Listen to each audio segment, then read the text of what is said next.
Welcome to the Post Shift Podcast, your raw look at the hospitality industry, brought to you by SHC. What is happening, Post Shifters? Welcome back to another episode of the Post Shift Podcast. Of course, I'm your host, Shawn Soole. I'm really looking forward to today's chat. We're talking to Calliope Draper, who just won 50 Best Bars Roku Scholarship for 2024. So we're going to dig into the journey they had going into 50 Best Books. It's amazing. It's in Madrid. And their plans for the future. So give me 2 seconds. I got to click a couple more switches. There's one more switch there. And good morning, Calliope. How are you? Hello. I'm doing all right. I mean, yeah, all things considered with last night, but I'm doing good. Good. How long have you been back home? Because did you spend a little bit of time in Europe? I stuck around in Madrid for a couple extra days. I got back on Sunday last week, so I've been back for like just over a week now. Is it setting in? Is it sunk in? It's starting to, yeah. I mean, it didn't for a while. Like it took a few extra days. Like even when I was still there, like even holding like the 50 best plaque in my hands, it didn't feel real yet. But I think it was like when I got home and got to like celebrate with like my friends, my family, and really get that going was kind of when it start to feel real. So I start off every episode with your origin story. How'd you get into bartending? I got into bartending as a guest. James Grant, Edmonton-based bartender. He worked at a place called Little Hong Kong that was down the street from where my brother lived, and we would go there consistently, the two of us. And then one night, the first night I walked in, I just had a cocktail and I had an experience that just absolutely changed what I thought bartending could be. It just like it opened so much. It was so refined. It was elegant. It was inclusive. It was meaningful. It was just one of those experiences that we aim to create on our day to day, like that, just like perfect guest experience, and that changed everything for me. A couple years after that, James won World Class Globals, and I was like, well, he's a judge now. I'm a random ass like home bartender working at home.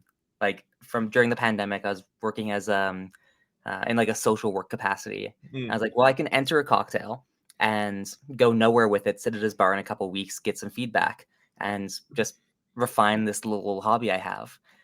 Instead of that, I made it to the Western Canadian finals. That's where I ended up meeting Harry and Kate and became fast friends with them. Made it to the national finals and then didn't look back. The entire time for that, I was still just working as a working in a social work capacity, still a home bartender. And then it wasn't until July of that year, July of 2021, that I got my first job behind a bar. Wow. So it's a bit of a whirlwind. It really was. Like it was out of nowhere. And it was the sort of thing where I was like, if there's ever a sign to do a career change, I feel like something along that path was that sign. Yeah, that sounds good. Yeah, but 2021, like especially just coming out of the pandemic, like, and then doing world class as your first like bartending like experience, like, yeah, that's an intense competition to like just jump into. It was my very first time behind a professional bar, like completely. So it was behind the bar that started it all for me at Little Hong Kong because regionals were in Edmonton that year, and I believe it was Chris Enns, Caitlin Stewart, James Grant, and it was a food pairing challenge. So the chef we had the food pairing with Ben Staley, and they were my first ever four top. I might be mixing up. There's a few other challenges in there, so I might have mixed up the exact judging roster. But still, to this day, scariest four top of my life. So, congratulations on the 50 best. We just talked about that and it's settling in. And what can you describe what it means to be recognized on that level and how it's impacted you personally? It means a lot, especially like as a trans person, as a queer person.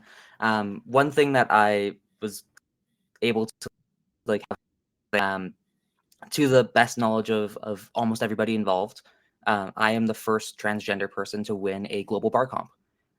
Wow. Which is wild to think about.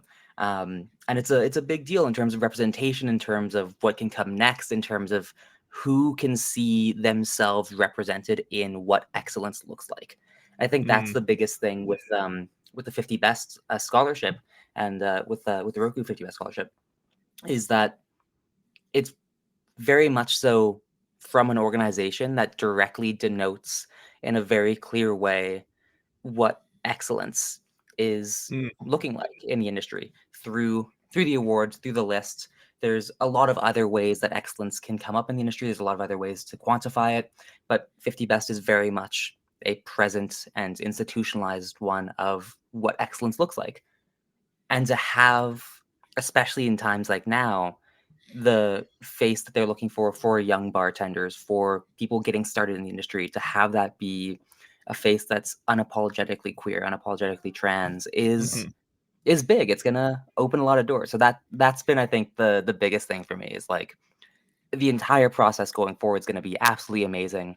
Getting to work with like Keith Motzi at Virtue, Ueno-san at High Five, Stefano at maybe Sammy. Sorry, my cat also named Sammy. So yeah, I think he's understanding that we're talking about him.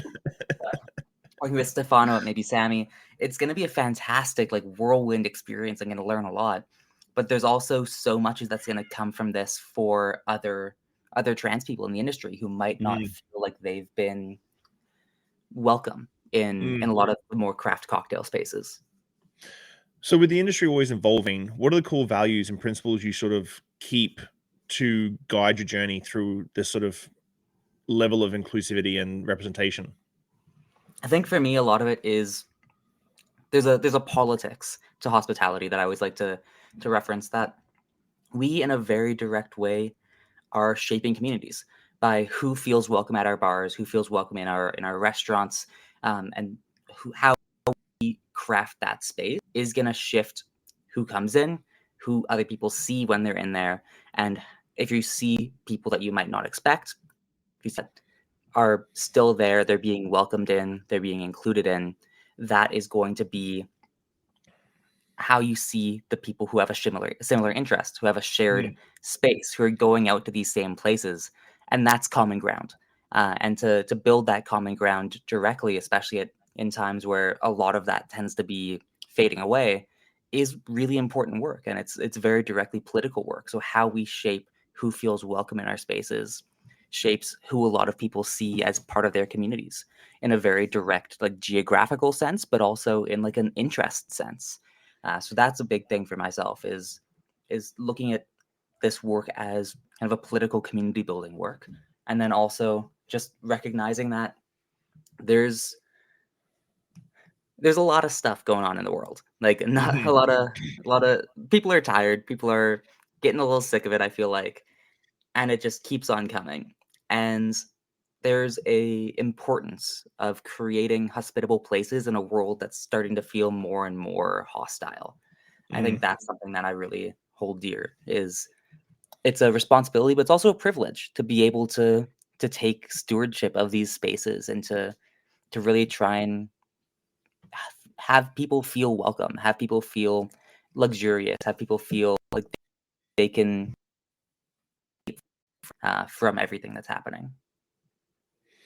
How do you approach that? Like when you walk into a new venue or a venue brings you in, how do you approach that with training and education in this sort of space where you're trying to make everybody feel inclusive and comfortable? How do you approach that, and how do you do that with traditionally a very traditional style of hospitality? Like we are, in essence, a very old school mentality, and hospitality has very different definitions for people. How do you approach Mhm. it when you walk into a venue?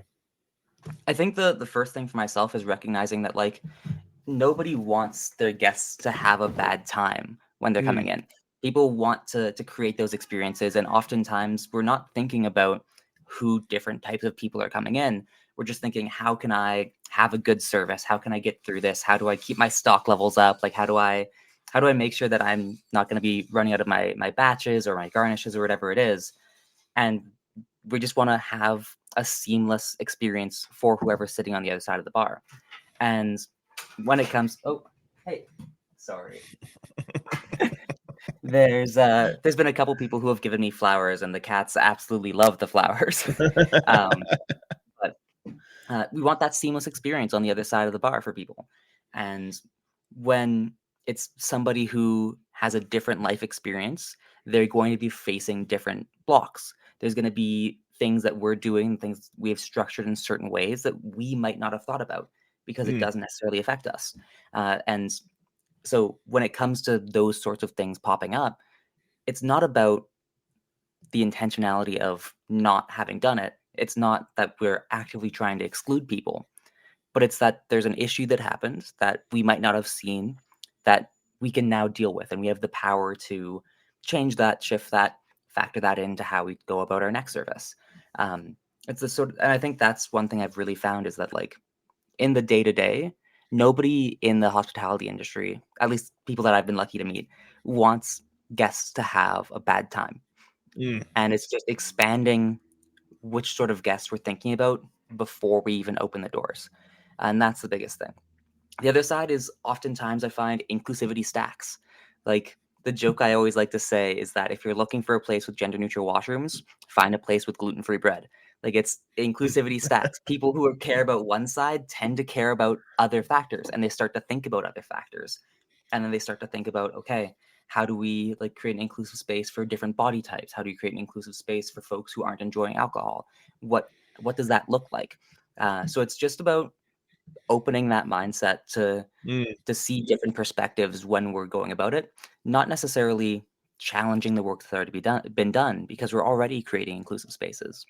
But it's how do we broaden what the actual factors we're looking at are. I like that. Just broadening the scope and just thinking about how things are evolving for everybody. Like I've had a lot of conversations. You brought up non-alcoholic cocktails. Like I had a lot of conversations with people. I'm like, is it staying? I'm like, yes. Like non-alcoholic beverages are staying. If you're not investing in your non-alcoholic cocktail program, you are going to be losing money in the next 6 to 12 months.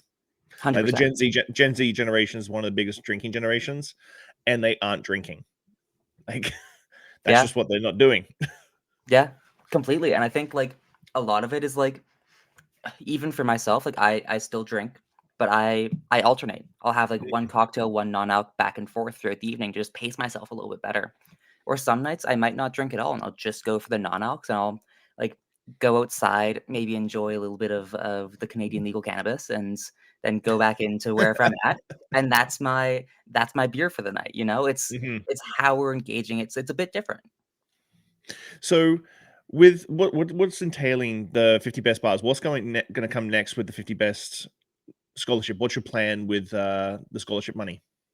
So the process is there's going to be a series of stages, two in Tokyo, one in Sydney, and then one in New York with the Suntory Global Office as well. So that's like the big Jesus, main that is spot. awesome. It's going to be a big like a busy next year. I think I was doing the math, and I think in the next 6 months or so, I'm going to spend at least 3 of them just like out of the country. Um, Wow. so it's going to be a lot of fun, a lot of traveling. So that's the biggest thing is to get the absolute most out of I can out of that. But then also continue on with my own day to day. I'm working on the second issue of the hospitality zine that I started, Mhm. Places You're Welcome. So we're working on that. We're hoping to get that more sustainably structured because right now it's just myself running it. Like it's all like I'm doing the graphic design, I'm doing all the editing, I'm doing all the interviewing. I've been able to loop my fiance in to take the photos, which has been really nice to have a extra set of hands on that. But then I'm editing the photos, so it's Yeah. very much like a one person thing that I want to have a bit more of a sustainable structure for. So that's definitely on the docket, and then. Hoping to make it down to Tails this year. I still haven't been able to make it down there, so I'm working on Mm, some seminars for that, and nice. so it's mostly just kind of keeping the work going. I think the biggest thing that stuck with me from Madrid was a lot of people were saying awards like this aren't the end of the work. It's the start. It's showing that the work you've already done matters and the groundwork you've laid matters. And now you have the platform, you have the space, you have the recognition. What are you going to do with it? Mm. It's what comes next. And I think that's the biggest thing is the work I've been doing I can be proud of. I can take a moment to celebrate and take a second to breathe, but it has to keep going now, even more than ever, because I have this fantastic opportunity ahead of me. Yeah, two stars in Tokyo. Wenu-san is next level. Bar High Five is next level stuff. Like next level stuff. I'm so excited. I that's a dream come true, even for myself. With you now being sort of this sort of representation, and you, as you said, a lot of people said you were the very first trans queer person to ever get a major award on the global stage. Have you had a lot of of your community sort of reach out to you and say, "Hey, thank you for this sort of representation"?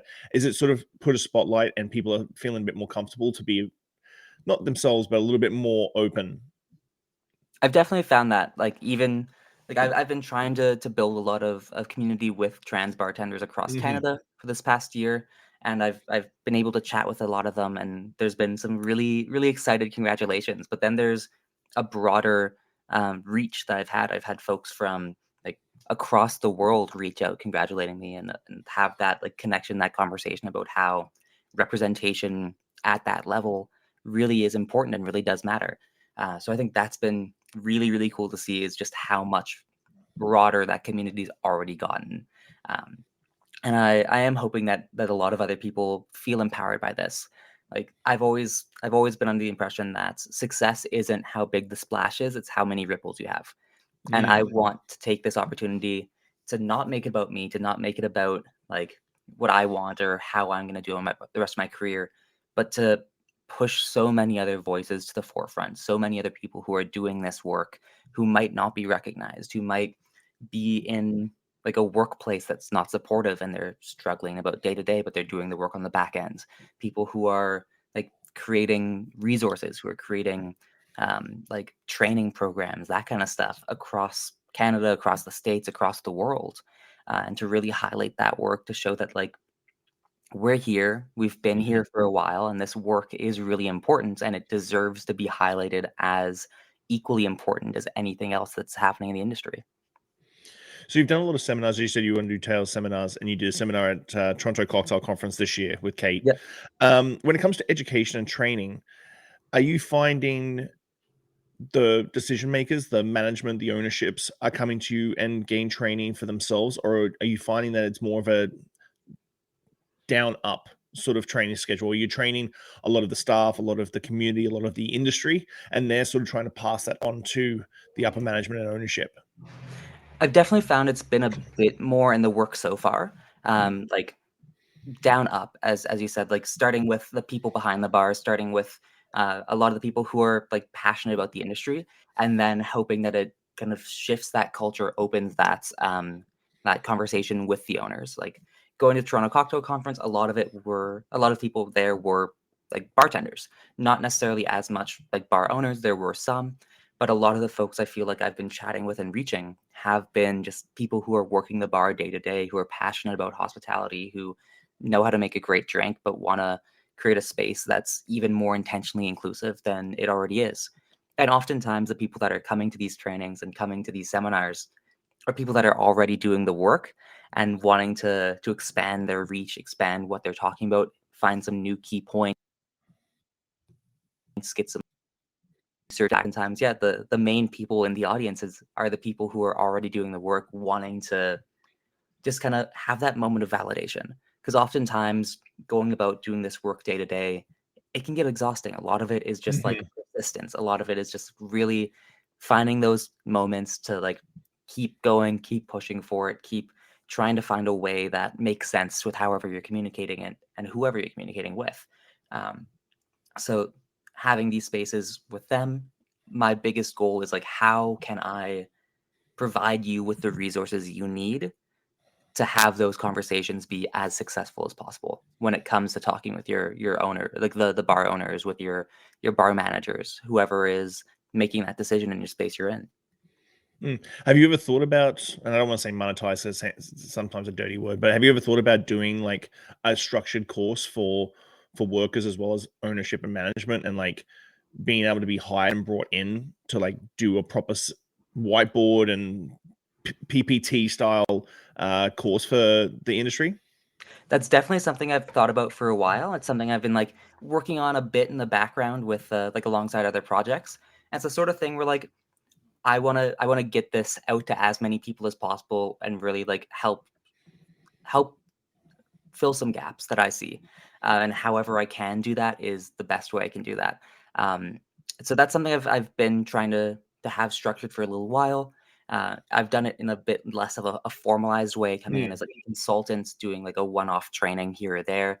But to have like a full structured like program or full like a full syllabus laid out of how to go about making these changes is it's definitely it's a big like project to undertake, but it's something I think would be really beneficial across Canada to have somebody that has like a full like plug and play. Hmm. Here's how you run a seminar like this. Here's how you have this conversation. Here are like the top 5 like issues that tend to happen.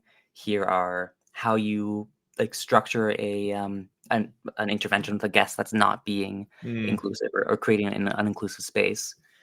And how do you to create a code of conduct? How do you create a code of um, like for your staff, for your guests, like that kind of stuff. Uh, at my seminar at Talk this past year, Christina Vera had made a comment about how it's absolutely absurd that more like right now there's more protections on average for the staff in strip clubs than there are in cocktail bars. Mm. And it's like we need to have from a structural level, not just a cultural level, a shift in how we start to deal with these things. Yeah, I think uh, the customer's always right, and that sort of old school mentality. Like, I have a very zero fuck policy at Clive's. It's like Nice. if you offend one of my team, if you act out, if you're being a dick, see ya. If you're a dick at the door, bye. Like, if you're gonna Yep. misbehave, this isn't the space for you to be in.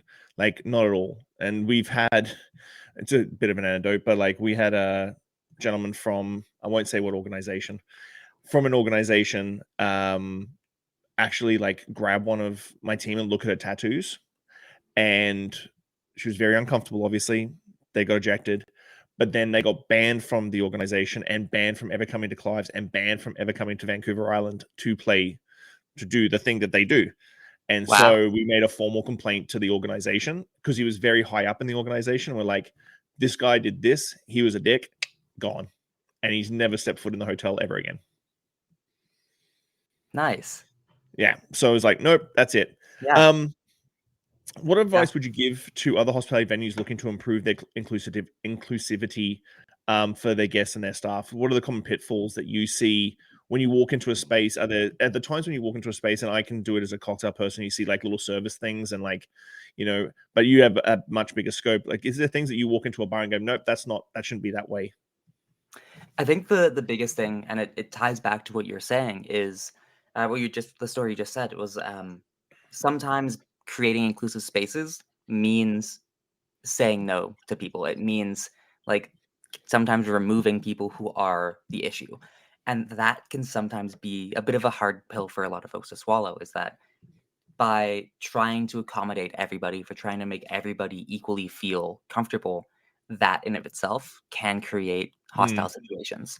If I'm sitting at a bar and like 3 seats down from me, I hear people like saying some really transphobic stuff, and I overhear it. I kind of like look at the bartender, like maybe raise that with them. If they hear it, or even if it's like a joke that they tell to the bartender, how they interact with that is going to shift how my experience for the rest of the night goes. Um, so even as simple as like knowing what the line is in your space and how you're going to move forward for that. How do you like first challenge and see if that continues, or is it like a 3 strikes type thing? How does that go about? So I think that's one big thing is knowing that to create an inclusive space, sometimes you have to have a bit of exclusivity, Hmm. as counterintuitive as that sounds. The second thing is like in all of this work, the people who are coming forward with feedback, the people who are coming forward with strategies, with any form of like advice for how to shift, how to change, we're not coming at it wanting to like make you feel bad about how things Hmm. are currently. It's very much, hey, I noticed this. I like love your space. I just want to see it like grow, improve, and get better. They're like somebody comes with feedback because they're bought into the idea that you're already creating there. And that's the biggest thing is so often I find when I bring up an issue, oftentimes it can people can get a bit on the back foot. They get a little like defensive, and that's understandable. Bars are there are babies. And like I feel like all of us have had that experience of like we're on Google Maps, we've clicked our restaurant, we're Mm-hmm. reading through the reviews, and then we hear somebody say something like, and we remember that interaction. And there's a Mm-hmm. million things that happens in our own experience that the guest never saw. There is like a fire that happened in the back room that we were all trying to put out, and it bled into this one guest experience, and they don't know exactly what happened. So they had feedback, they had a negative experience in whatever way. And sometimes that feedback is constructive, sometimes it is not. Sometimes it's very unconstructive. But when it is constructive, it can take a moment to like we have to step back from our first gut reaction and to move around. And I think there's different venues for feedback. I mean, I'm not in people's Google reviews saying, "Hey, you should try and adjust how you do this," or "Have you thought about implementing this policy?" Mm-hmm. No, but oftentimes, like when we have that, it can be a bit defensive from the get go. So recognizing that people who are bringing up this feedback, we're here because we're bought in. We're here Mm-hmm. because we want to see you succeed, not because we're trying to challenge what you've done or say that you're doing a bad job, but we want to see it grow and improve. So you mentioned your magazine earlier. Could you tell us a little bit more about that one? Because you said you're doing your second edition. So you're doing one edition every Yes, 6 months? One edition every that six was the months ish? goal. Yeah. Yeah, So the original plan was a bit ambitious, optimistic to do optimistic. 4 a year, especially, like, just myself, Yeah. and, like, it's all by donation, Mm-hmm. so it's like I am running it at a loss to make this, like, the domain, Canva Premium, like, Mm. the limited print runs I do for all of them, they're all, like, purely by donation, so I'm paying out of pocket to get this out there. And so it's definitely a bit ambitious to do 4 a year, so I'm narrowing it down to, like, 2, maybe 3. So what is it about? What does it include? Like for anybody who doesn't know about it at all, can you give us a rundown? What was the driver behind it, and where the direction you're sort of taking it? Yeah, so, it's called Places You Are Welcome, and it's basically hospitality zine built around, like, queer and trans folks in hospitality. First issue was predominantly Canadian focused, the second issue is gonna be growing a bit bigger, and it's there to kind of showcase the work that's already being done, the people who are doing that work, and to kind of build a community of practice for queer and trans bartenders across the world to share like our strategies for success, our career paths, like what kind of futures we can set up in this industry, and then also showcase like the recipes that we're working on, our cocktails, that kind of stuff. Because I wanted to have a place where I could see more people who are like me in the industry. And it took a while for me to meet really anybody who was also like trans or gender diverse in the hospitality scene. Like in Edmonton, there's maybe one other trans bartender who works at the gay bar, and actually he's not working there anymore. He took some time off to go to school, so I think I might be back to being the only trans bartender in Edmonton. Um, but then, like, in competitions, at conferences, it took a while for me to see anybody who I could relate to. And when I finally started seeing them, I was like, "Oh my god, you're here!" And they're like, "Yeah, I've been here the entire time." Like, where were you? Like, I've been Mm. looking. I've like had my microscope out, like searching everywhere. So I wanted to create a space where we could connect, where I can find people who are established in the industry who are doing the cool work that I want to be doing, like, as I get more established, as I continue down this career path. And very selfishly, I wanted to talk to them and learn how they did it and share Mm. that with the world, and then share that with myself so I could know how they did it and follow that path. So I wanted to just kind of create a space where a lot of the more established or a lot of the newer voices in queer hospitality can share their stories, share their strategies, and just show that we're here and that the work we're doing matters and it should be uplifted as just as important as anything that's being published in like Imbibe or Punch or anything. Mm. And I'll put the link to your website and everything when this drops, so that makes sure that Amazing. we can keep going. That yeah, I've tried my hand a couple of times of doing a hospitality magazine in Canada, and doing it by yourself is just so much work. Yeah. Just so much. I had a magazine a long time ago. It's still around, but I had a magazine in New York for about 3 years, and at one stage I was writing like 25,000 words an issue, and it was bi-monthly. So I was just like, by the end of it, I was just like, I'm burnt out. I don't even have a byline on this article because every single article was written by me. It's like, nope, I can't do this anymore. I'm out.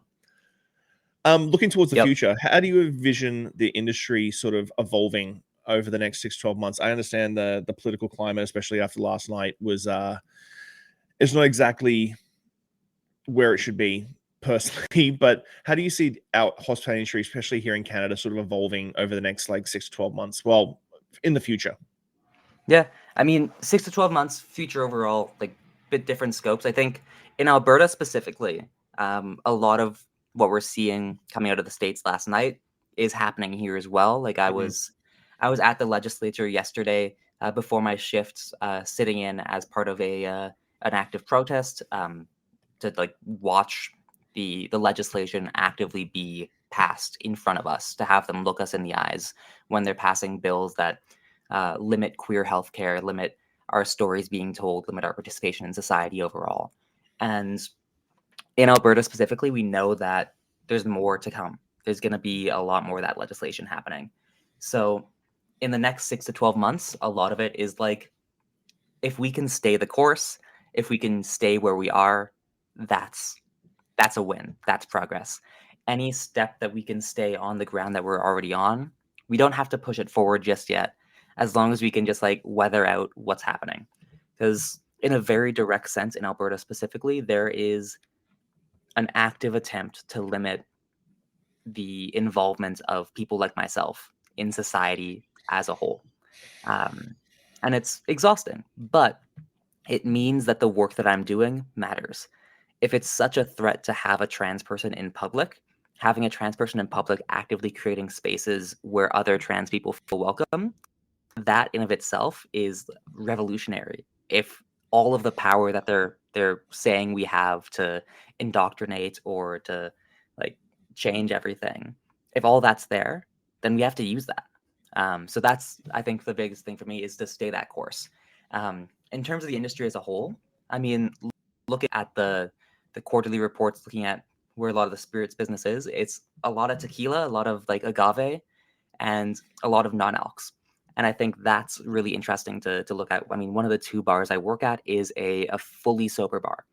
And it's been really, really cool to see how that has like hit the community and which communities tend to be coming in. So I think a lot of it in the next couple of months is going to be pushing the quality of really trying to change how a lot of bartenders see them. Like I've worked in some cocktail bars in the past where it was all just get the regular menu cocktails, and then we launched the menu. It's like, oh my god, wait, we don't have any non-alcs. What Yeah. can we just like sub out for whatever is the most basic version of something that is similar to it? And it doesn't have the intentionality, it doesn't have the care, it doesn't have that same level of meaning behind it. And I think that's going to be a big thing for the next few months, is like pushing that standard and like saying no to cocktails and non-alcs that aren't good, and like Yeah. challenging that when you're going to an award-winning cocktail bar and they hand you the worst non-alc Negroni you've Yeah. ever had. But that's Juice, syrup, soda. We're yeah, past that. exactly. We're past that. We're past that. Yeah. Yeah. I've had a lot of conversations, and again, we talked about it earlier. Like, we try really hard at clubs to make sure our non-alcoholic cocktails are on money, and Mhm. non-alcoholic spirits are not cheap at all. Like, they're a premium compared to, like, I think I always make the example that we use Free Spirits bourbon, and I lost you for a second there. Sorry Oh, about there we go. that. That's okay. We use Free Spirits bourbon. Free Spirits bourbon is $12 more a bottle than our well bourbon. Oh wow. It's like $45 a bottle. And so we Yep. have a paper plane on the menu. Like, we have a non-alcoholic paper plane on the menu, and it's really, really game. Harry looks after our non-alcoholic program, and he changes it up and put milk punches on the menu and carbonated stuff, and he does a really great job on that one. But yeah, it is something that people I keep telling people, I'm 2% down on liquor sales and 37% up on non-alcoholic beverages. Like, it's happening, and if you're not Oh yeah. on board with it, you're already behind the game. 100%. So we're at the stage of the episode where I give the 5 deep questions, and these are very, very deep questions that always catch people off. All And right. I give it the same 5 questions to every guest. What is the one lesson or experience that has shaped your perspective the most, and how do you carry that forward in your life? Ooh. I think I've been lucky to have quite a few like once in a lifetime experiences in my life, which has been a massive privilege, like from a lot of the work I've done. But I think in terms of the life I live now, in terms of where I'm at now, uh, the experience that really shaped it was I had been working at a cocktail bar for about 2 years. Management shifted. The individual they brought in wasn't inclusive. They started consistently misgendering me, consistently using the incorrect name, and they were hired up from within the organization. They were fine before they got power. And then after they took over the management, it was a completely different story. And I did what I could. I provided resources, I provided like feedback, training, didn't get better. And sometimes you have to accept that like structures are in place, people are in place, you can do what you can, but you have to step back sometimes and protect yourself and find a way to keep yourself going to do this work in more meaningful ways. I could have stuck around in that bar. I could have like burnt myself out, like run myself to the ground and been unhappy, but I didn't. And I stepped away and I found a really great other bar to work at, a fantastic inclusive community, place that is supportive and excited and like happy about what I'm doing. And I've been able to be so much more successful than I would have been if I stayed. And that success is the best form of revenge in a way. But I think that's the big like that's something that's really shaped how I've been engaging with the world for the past couple of years now is recognize your limits, recognize how much you're willing to take, and recognize what you have to take to do the work that you want to do. Because I feel like for myself personally, I've always been the type of person who like I'll get tunnel vision. Mm. I'll see like one way the world's happening. I'll see like one specific issue and like, okay, let's put everything I can into fixing this. And then as I get tunnel visioned, I keep on putting more and more stuff into that same tunnel. Um, and then eventually it's just like a complete like roadblock and you can't get any further forward. And you have to start taking things that got shoved into the tunnel along the way to refine your scope. And that was an experience that really stuck with me for that of like, don't have to fix this one bar to fix the world. I can find other ways, can find other people, and I can find places that are going to be more supportive of this work overall. If you could leave one lasting message or piece of wisdom for the world, what would it be and why? Just I be told you they were kind deep. to each other. Oh, 100%. Like, just be kind to each other. At the end of the day, the world is hostile, it's difficult, we're all struggling, groceries are expensive, like, everything's going up in price. Support each other, find community, be kind to each other. It's so much easier in life if we're on the same team. There's no need to be, like, turning everything into an all or nothing or a winner takes all type thing. Like support your friends, support your family, your found family, your coworkers, your community, and just be kind to each other. It gets so much easier if we're just nice. Like if we don't bring in any anger or hatred, like check that at the door, have a good time, see how much better life gets overall when you start to do that. Looking back on your journey, what is something you wish you had understood earlier in life? Myself, there's always the obvious, like looking back at myself, there were signs that I was trans. So many signs. And I can only imagine how much life would be different if I had listened to them or if I knew enough about myself, about what the world could be, about trans people that I could even recognize them. So that's the obvious. That's the gimme on that one. But I think one lesson that I think that I would have loved to have learned earlier is that I belong in those spaces. I belong to do this work. And no matter what like external forces are there, whatever people are saying, any of those roadblocks, that's a sign that the work you're doing matters, not the opposite. And that was something I struggled with for a long time. Like even this past year, I was like, maybe I'm not cut out to be in this industry. Maybe I'm not cut out to do this day to day. Just in various different ways, those thoughts came up, and especially now, like after this past week, that's been a really great way to be like, okay, wait, no, I do belong. If there's ever a way to kind of cut that inner critic, to cut that imposter syndrome, it was something like this. Um, so to know that earlier would have been amazing, and that ties into like a philosophy that I've always had of like the people on the other side of the competition or the scholarship or the job interview, they're more qualified than me to tell me if I belong in this space or not. So I've always been on the philosophy of like apply to everything, because if I'm not, if I don't apply, then I'm taking away the decision from people who are more qualified than me to tell me if I belong or not. So that's always been what I did when I entered world class without having ever bartended. I was like, well, they're some of the best bartenders in the world. They know better than me if this is a good cocktail. So I might as well let them do their job and make that decision.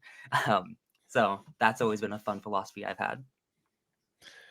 How do you define success, and has your definition of it changed over time?